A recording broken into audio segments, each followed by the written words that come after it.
خوش اومدید به دویچ موش. من شایانم و میخوام توی این کلیپ درس دوم از کتاب کار یا همون آربایتسبوخ اشتارتن ویا A1 رو با شما کار بکنم. از اونجایی که تعداد سوالا خیلی زیاده، کلیپ خیلی طولانی میشه، اینو به 2 تا کلیپ مختلف تقسیم کردم. اینجا قسمت یکشه، قسمت دوش هم بارگذاری میشه یا احتمالا الان که شما این کلیپ رو میبینید بارگذاری شده. بهتون بگم اگه دنبال یاد گرفتن زبان آلمانی از طریق یوتیوب هستید، همین الان دویچ موش رو سابسکرایب بکنید و با لایکتون، با نوشتن هر کامنتی از من و دویچ موش میتونید حمایت بکنید. مرسی که همراهم هستید. بریم سراغ آموزش توی لپتاپ. خب بریم سراغ درس دوم از آربایتسبوخ یا کتاب کار اشتارتن ویا A1.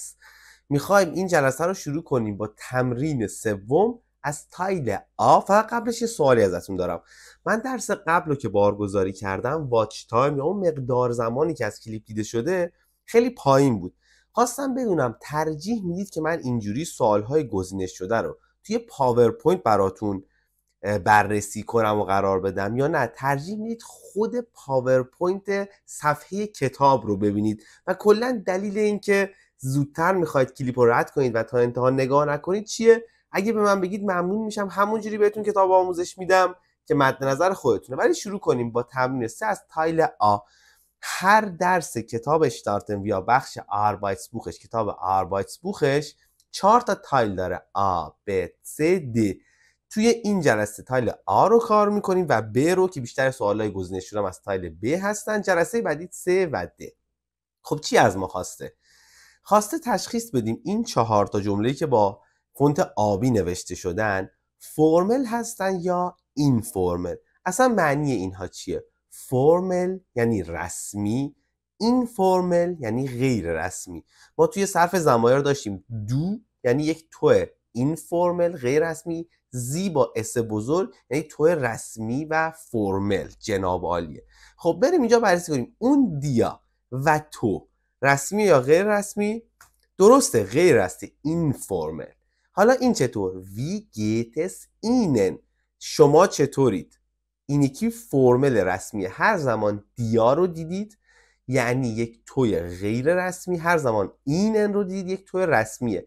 حالا چی یعنی این دیا و اینن؟ برای درس 2 یه ذره زوده که بدونیدش. حالا وی گیتس یعنی چی؟ چطوری؟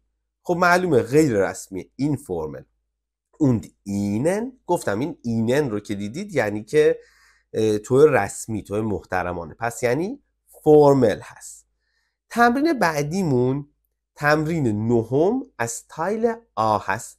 به ما یک متن داده، بریم متن رو با هم بخونیم، معنیش کنیم و 4 تا جای خالی باید پر کنیم. kommt میاد، ایست هست، heißt نام داره، sind هستن.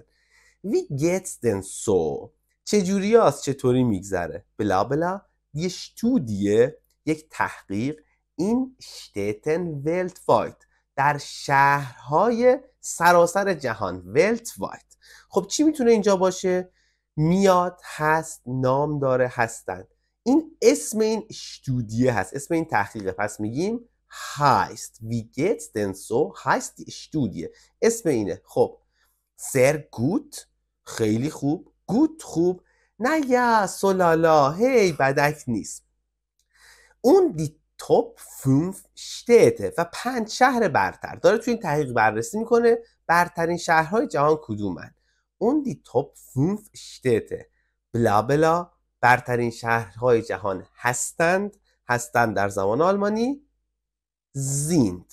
پاریس نه، پاریس نه. دی توپ 5 زیند، 5 شهر برتر هستند: وین، وین، زوریخ، آوکلاند، مونشن، مونیخ و فانکوور.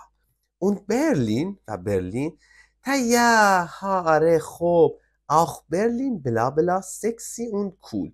برلین هست سکسی و کول، جذاب و باحال، پس بگیم ایست. und bla bla auf Platz 16 vor Paris. یعنی چی این جمله؟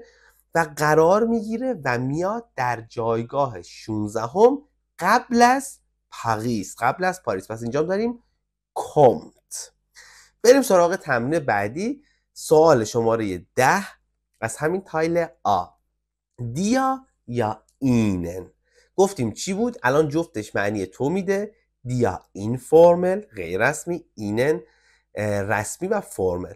Hallo Emma, wie geht's؟ سلام اما چطوری؟ Gut und؟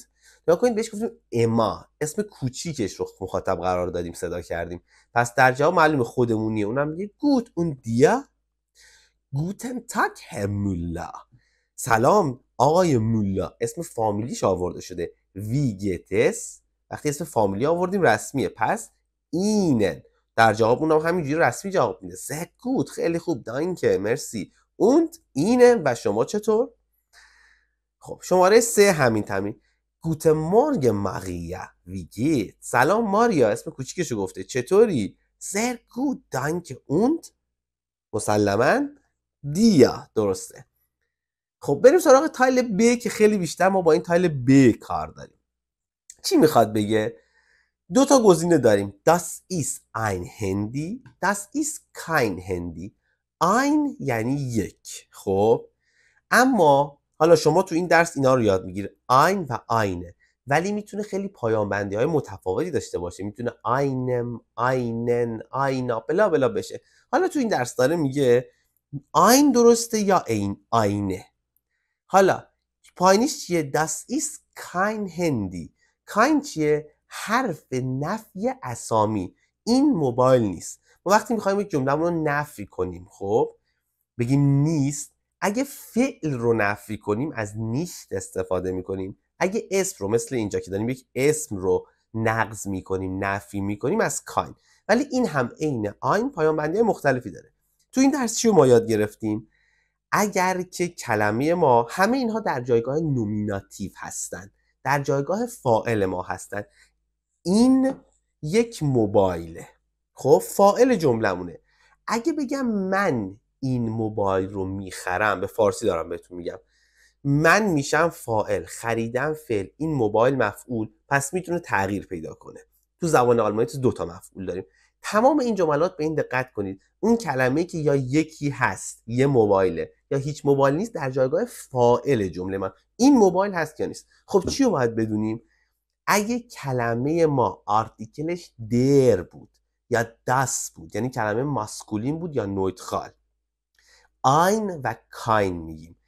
اگر کلمه ما آرتیکلش دی بود، حالا چه به این دلیل که کلمه فمینین هست یا اینکه کلمه پلورال و جمع هست، خب هر کدوم از اینها میشه eine و keine. خب میگه das ist ein Handy، das ist kein Handy، کدوم جوابه؟ این الان یک موبایل، درسته؟ آرتیکل موبایل چیه؟ درسته، das Handy، پس میگیم das ist ein Handy. این موبایله؟ نه این لپتاپه. das ist kein Handy، این موبایل نیست. مثال بعدی چیه؟ حالا با لپتاپ همین رو داریم، با لپتاپ. آرتیکل لپتاپ درسته، در، حتما آرتیکل ها رو بلد باشید حفظ کنید، بسیار بسیار مهمه. خب این هست، پس میگیم das ist ein Laptop. ولی این که یک موبایله، das ist kein Laptop، das ist ein Handy. حالا مثال بعدی میخواد بگه این یک شهر هست، این یک شهر نیست. آرتیکل شتات به معنای شهر دی هست، پس دیگه ein و keine به eine و keine تغییر پیدا کردن. Das ist eine Stadt. Das ist ein Dorf. Das ist keine Stadt. این یک روستاست. Das Dorf، پس بگیم das ist ein Dorf. Das ist keine ای داره آخر Stadt. حالا دوباره در همین گرامر میخوایم ادامه بدیم. تایل ب، تمرین 3، Übung Nummer 3 که خودش چند بخش داره. تایل 3 رو داریم بررسی میکنیم.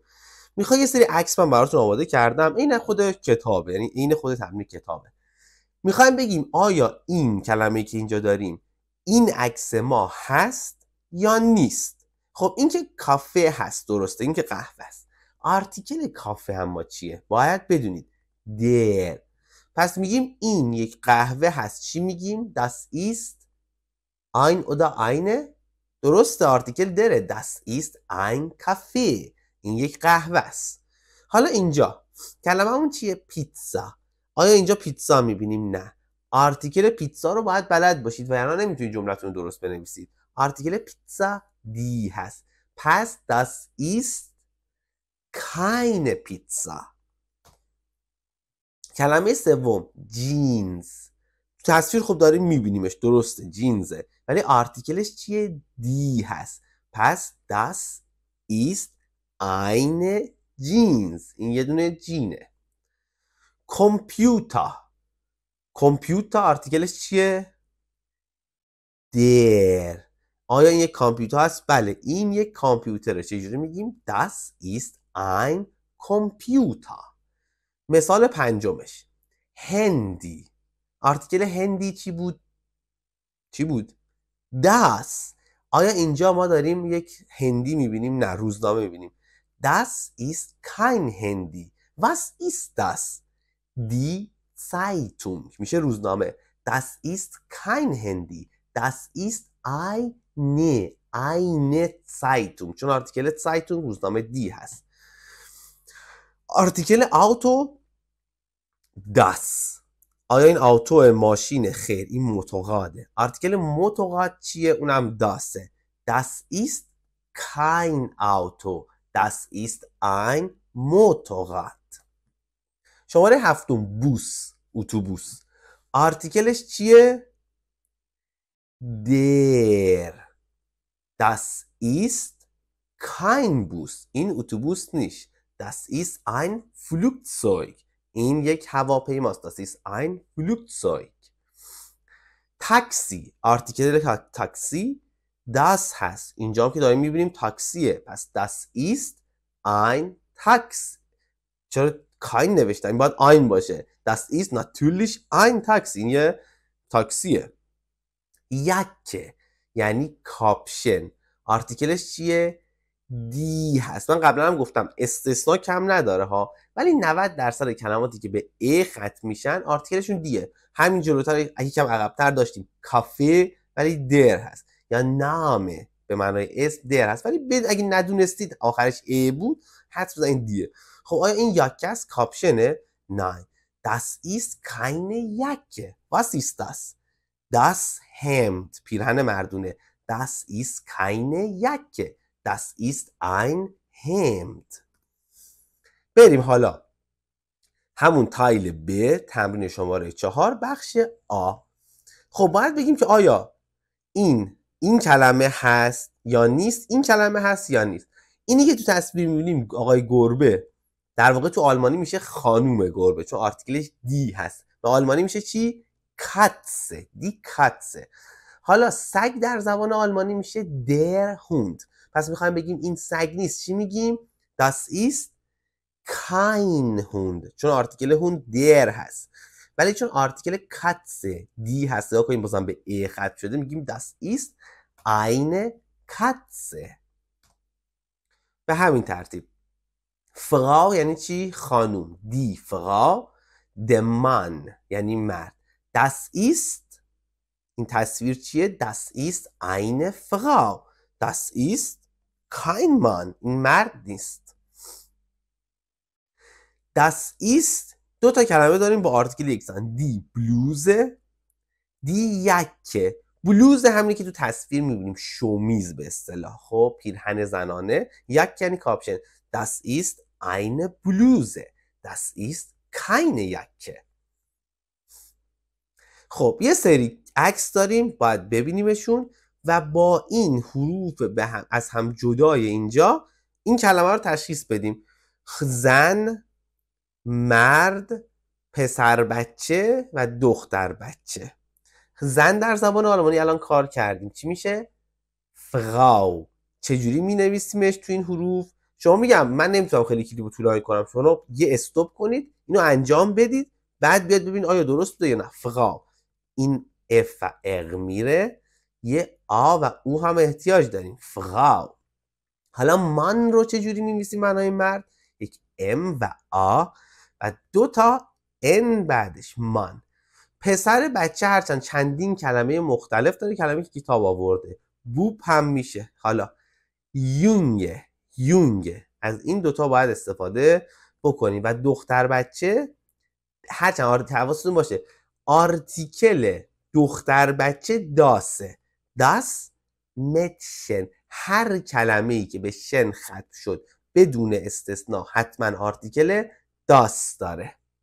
بریم سراغ تمرین بعدی. تمرین شماره 7 بخش آ در تایل ب.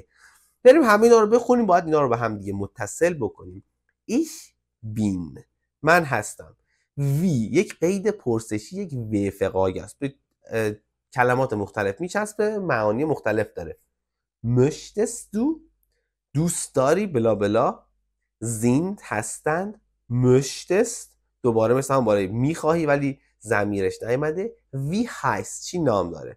جواب ها: das Hotel، کافه oder Tee، قهوه یا چایی. geht، in Frankfurt، او در او یا اینجا چیزه وقتی اسمش بزرگی یعنی توی فرمل، توی رسمی، در فرانکفورت.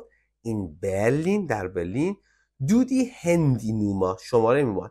خب کدوم به ایشبین میخوره؟ ایشبین داس هتل، من اون هتلم، نه. قهوهم یا چاییم، نه. گسی این برلین، ایشبین این برلین، من در برلین هستم. وی به کدومی که از اینا میخورد؟ خیلی راحته، با هم کار کردیم. میخوام بپرسیم چطوری خودمون چی میشه؟ wie geht's. möchtest du، دوست داری تو. کدومی که از اینا میخوره؟ das Hotel، کافه oder Tee، in Frankfurt، die Handynummer. کافه oder Tee، چای میخوای یا قهوه میخوای یا چای. sind صرف فعل بودن برای چیه؟ برای تو فرمل، برای یک زی باعث بزرگی. ich bin، من هستم. du bist، او es oder sie ist. wir sind، ihr شماها. seid، زیه، تو رسمی هم sind. پس sind فرانکفورت، شما در فرانکفورت هستید. حالا این möchtest، دوست داری، حتما باید بعدش فاعل ما بیاد دیگه، اون ضمیر ما بیاد که یک دوه. کجا اینجا دو داریم؟ اینجا möchtest du die Handynummer، شماره تلفن رو میخوای. و wie heißt، چه نام داره. das Hotel، این هتل، اون هتل چه نام داره. تمرین خیلی خوبه. 8 از تایل ب، از بخش ب. میگه که آقا یه سری جاهای خالی داریم، شما باید با فعل زاین صرف کنید فعل زاین رو و جای خالی رو پر کنید. همین هم کار کردیم با هم دیگه.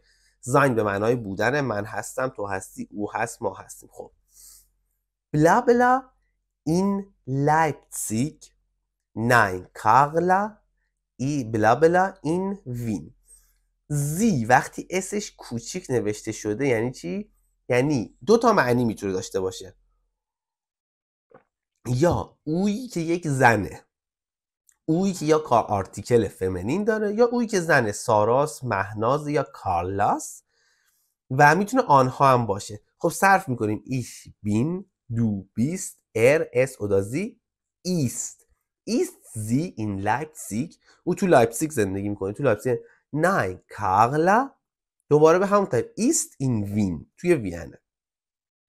hallo پاول، بلا بلا دو این برلین. سلام پاول، تو برلینی؟ خب ich bin، du bist تو این برلین، تو در برلینی؟ یا آره. بلا بلا این فرانکفورت، صرف فعل زاین برای برای اس، برای زی یکیه. اویی که آرتیکل های مختلف داره. در واقع یک مرده، یا جلوتر یاد میگیرید حتی یک چیزه که آرتیکل در داره اما در جایگاه فاعلی. ist in Frankfurt، آیا او در فرانکفورته؟ یا Herr Rau، بلا بلا این فرانکفورت. Herr Rau ist. حالا شاید شما بگید آقا اینجا هر آورده، یعنی رسمی، فرمل، فامیلی آورده، چرا زیند نمیشه؟ در زبان آلمانی این حالت محترمانه رسمی و حالت تعارفی فقط برای حالت توئه که میگیم جناب عالی. ما خودمون تو فارسی او رو هم میتونیم رسمی بگیم، میگیم ایشان، ایشون، ایشان، هم چیزایی. ولی در زبان آلمانی این رو ما نداریم، تو رسمی فقط برای توئه. فراو مایا، خانوم مایا. خب نگاه رسمیه، با فامیل آورده. زیش هم اسم بزرگه، پس برای یک تو فرمل اینو صرف میکنیم. زین، زین وین. nein ich، من هستم. ich bin in Frankfurt، من تو فرانکفورت. حالا تمرین نهم بخش ب که خودش چند بخش 3 رو بررسی میکنیم اومده گفته فعل مشتن رو با هم دیگه صرف بکنیم. برای چی؟ به چه معناست؟ معنای دوست داشتن، خواستن. بلا بلا دو دی هندی نوما. تو شماره موبایل رو میخوایم، ما در زبان آلمانی میایم فعل رو بر اساس ضمیرمون صرف میکنیم. برای دو چی میشد؟ möchtest du die Handynummer؟ Ja, ich möchte Kaffee. شماره 2. 3. Ja, sie اوی مؤنث sie möchte gerne Tee. یولیان کیه؟ یولیان هم یک ار دیگه، یک اوی مذکره. möchte یولیان پیتزا. یا möchte پیتزا und Bier، پیتزا و آبجو. حالا برای دو چی میشه؟ möchtest du Kaffee؟ کافه دوست داری، قبل دوست داری. اونایی که قرمز نوشتم و در تمرین 11 تایل ب بخش آ باید زیر اونی که درسته خط بکشید. شماره 1 صرف فعل زاینه برای چی؟ برای یک دو. خواهد بگه تو اما هستی، بین دو اما اودا 22 اما، مسلما این 22 اما، تو اما هستی. اما دست بلا بلا یان، اما اون یانه، پس براساس یان براساس یک ار صرف میکنیم فعل زاین رو. ایست، das ist یان. mein Telefonnummer، شماره تلفن من هست. sind یعنی هستند، ایست یعنی هست. بلا بلا Herr Rau in Wien، آقای غا در وینه. آقای غا هم در هر صورت یک اوه، پس میگیم ایست.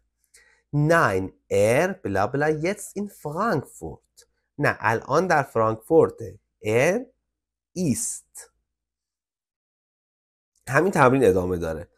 بلا بلا sind Herr Maya، خواهد بگه چی معنیش؟ میگه شما آقای مایا هستید. وقتی هر اومده و اسم فامیلی یعنی رسمی، فرمله، پس میگیم sind Sie Herr Maya؟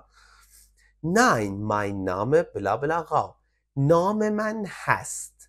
نام چیه؟ نام هم یک سوم شخصه، یک ار هست. نام من هست، پس میگیم mein Name ist Rau.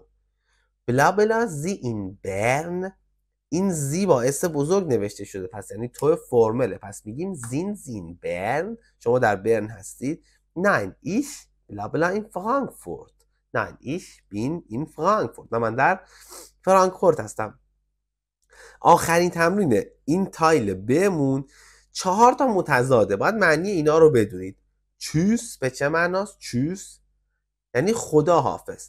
توی این 4 تا چی متضاد خدا حافظه؟ یه نگاه بندازید مشخصه. هلو. مورگن یعنی صبح، متضاد چیه؟ غروب و عصر. اینجا کدوم یکی از اینا متضادشه؟ آبند. گوتن تاگ، روز بخیر. یک چیزی مثل سلام دیگه، پس چی متضادش که مثل خداحافظی باشه؟ آفیدازین. یعنی مثل خداحافظیه و یا به معنای آره متضاد ناین هست. مرسی که تا آخر کلیپ همراه هم بودید. اگه براتون مفید بود لایک و کامنت یادتون نره. قسمت دوم به زودی بارگذاری میشه.